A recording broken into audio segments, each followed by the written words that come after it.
بسم الله الرحمن الرحیم. الحمد لله الصلاة والسلام علی رسول الله. اما بعد، السلام علیکم و رحمت الله و برکاته.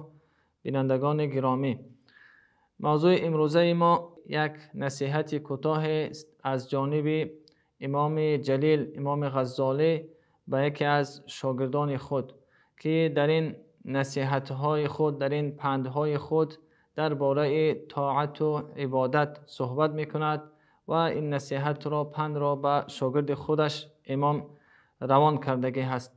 امام جلیل در این نصیحت، در این پند خود به شاگردش میگوید که شاگرد بدان که هم عبادت ما هم طاعت ما باید در چارچوبه شریعت باشد و در قول، در گفتار و در فعل، در رفتار باید که ما از چهارچوبه شریعت بیرون نشویم. دوستان عزیز، گفتار ما باید که در چهارچوبه باشد. یعنی چگونه؟ وقتی شریعت الهی غیبت را منع میکند، سخن بیهوده گفتن را منع میکند، این میشود که بیرون از چهارچوبه شریعت. وقتی خداوند زبان را آفرید برای گفتار و از ما طلب دارد که در خیر بکوشیم و در خیر صحبت کنیم و دیگر حدیث های زیادی هست که در این باره اشاره کنندن. و در فعل هم امام بر شاگردش میگوید که وقتی میخواهیم یک فعلی را انجام بدهیم، یک کاری را انجام بدهیم، باید نگاه کنیم که آیا این کار ما در چهارچوبه قرآن و سنت، در چهارچوبه شریعت آیا هست یا نه. اگر سعادتمندی میخواهیم، اگر رضای خداوند میخواهیم، باید که کارهای ما، رفتار ما، گفتار ما در چهارچوبه شریعت باشد.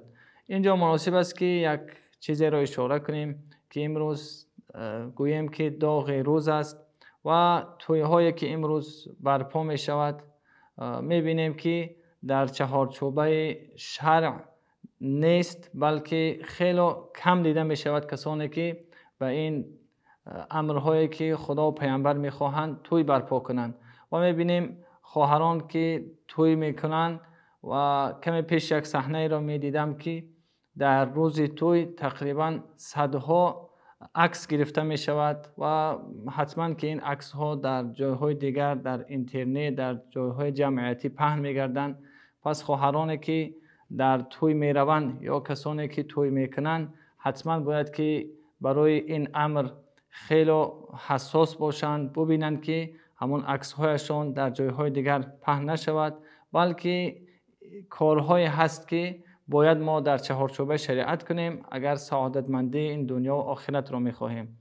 وگرنه میتواند که این عمل ما از چهارچوبه شریعت بیرون شود و همچون گناه ملائکه ها نوشته کنند و روز قیامت برای این جوابگر خواهیم بود. و در دوام امام غزالی یک مثال زیبا می آورد که اگر چند بعض کار هست که انسان میپندارد که کار ثواب است، مانند روزه گرفتن در روز عید، اگر چندی که از طرف نگاه کنیم روزه گرفتن کار گناه نیست، لیکن شریعت در روز عید روزه گرفتن را منع کردگی هست، نباید که انسان در آن روز روزه بگیرد. یا یک نفر یک لباسی را از جای دزدیده است یا غصب کرده گرفته است و با اون لباس نماز میخواند.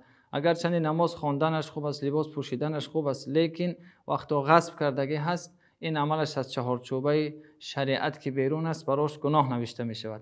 پس دوستان عزیز، در هر کاری، در هر گفتاری که ما داریم باید که نگاه کنیم که چهارچوبه شریعتی دارد یا نه. آیا که خدا و پیامبر بر ما این امر را کردند یا نه؟